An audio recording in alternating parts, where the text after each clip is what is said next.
Hi, this is Glenda. In today's soap, I'm going to be coloring with indigo, and I've read that it's best to mix the indigo with the lye water. So I'm measuring half a teaspoon of indigo powder, and I'm adding it to the lye, the sodium hydroxide, the day before. And to this, I'm going to add the distilled water, which you will see next. I use a milk frother to incorporate the indigo with the lye water because it wasn't mixing so easily. The indigo powder, some of it was just floating on top of the water and it wasn't incorporating. So the milk frother or mini blender helped break it down so that it was dispersed with the lye water, sort of. And as you can see, it turned colors, and I left it and used it the next day. So right now my lye water, it's 79, which is room temperature, and my oils are, let's see, around 110 Fahrenheit, and that will be 43 Celsius, which means the lye water is 26 Celsius. So I'm going to start by just adding the lye water to the oils. Soap is going to be whatever color the indigo turns it to be, which I'm guessing is going to be blue. That's what I'm hoping for, at least. You know what, I should probably strain this. And the ratio that I use the indigo was, it's looking green, and I think it's because of the high alkaline environment from the lye. It should turn more towards the blue after. Indigo is something that people use, to dye fabrics and stuff. It's a very strong colorant, so you have to be really careful how much you use. You don't want to use so much because it may stain washcloths or skin. I don't know. I'm using it at a 1/4 teaspoon per pound of oil, so I'm using half a teaspoon on this batch. However, next time I'll use a little bit more, probably twice as much. Alright, I'm just gonna blend this to a light emulsion.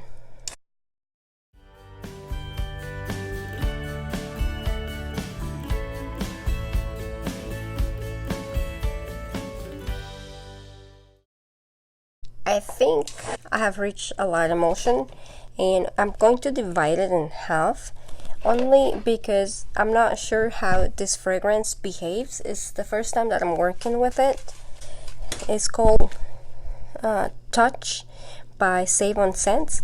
I've only bought 2 fragrances from this company, and there were no reviews as far as how it behaves in cold process soap. And there were no reviews either as far as whether it discolors or not.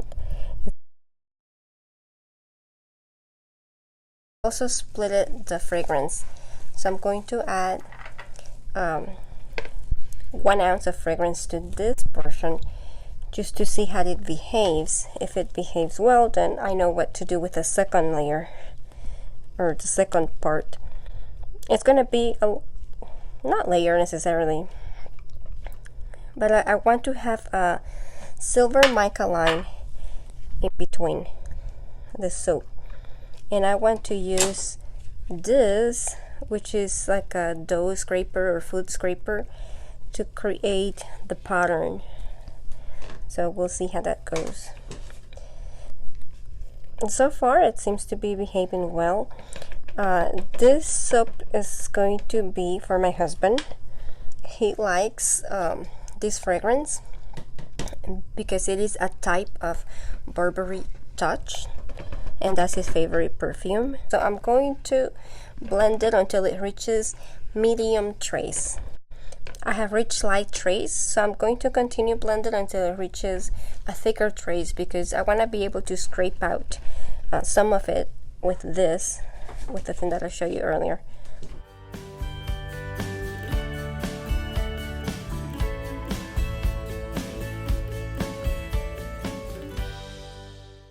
Alright, I have reached medium trace. I'm going to put this half in the mold. I'm using my Burberry 10-inch mold, and I did incorporate bubbles, so I'm gonna tap this briefly.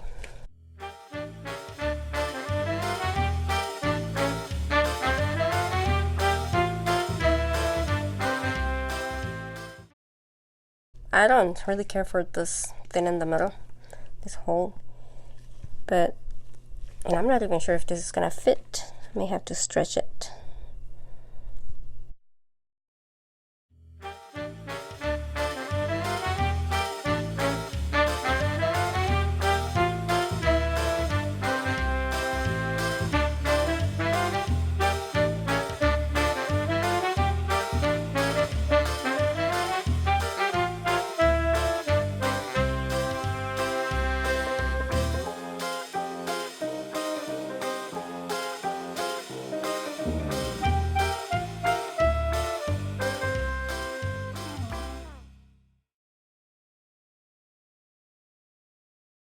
Alright, so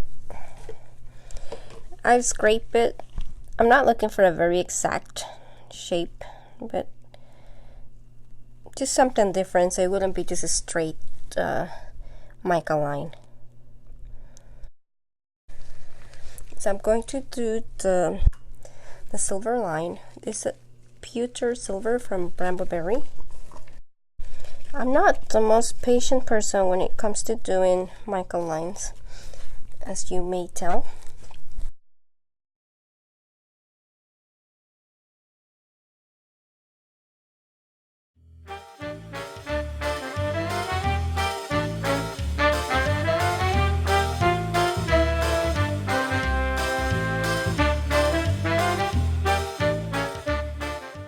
Alright, so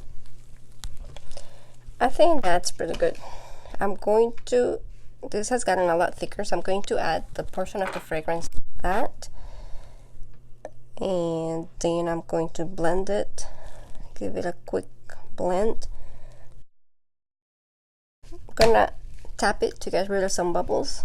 And now I'm just going to pour it really close to the mold. I know that the bottom layer is quite set, so I don't have to worry about this punching through it. And this is getting pretty thick itself. I think I watched, somebody said that I shouldn't really tap when I have a mica line because that may disturb the layers. So I'm just not remembering. It's too late now. I already tapped it. Hopefully it's not too bad. Alright, so now I'm going to add the embeds to the top of the soap, which are some mustaches. Mustaches? Is that? Well, and this is one side of the mustache, and that's the other side. When I designed this soap, when I thought about making it, it was actually the time when my husband had a handlebar mustache, and that's what gave me the idea, because he was really into it. He was very popular while he had it. Like, everybody, and I mean everybody, made a comment on it. They'll make conversation with him. Guys, young guys, older women, younger women. It was quite an attention-grabbing phenomenon. We were both surprised by it. Alright, that is actually all the mustaches I have. So I'm going to complement the rest of the soap with things that he likes. But anyway, I'll show you what it looks like once it's ready to unmold and cut, and hopefully by then it has changed colors some. We'll see.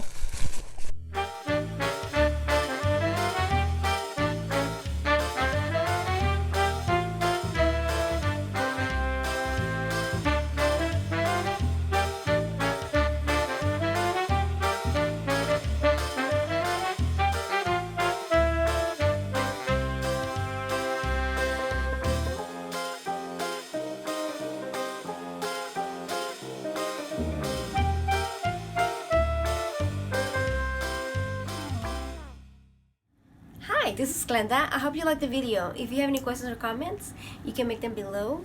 And if you haven't subscribed, you're welcome to do that. You can do that by clicking on the logo, which will be somewhere in the screen. I'll see you around. Bye.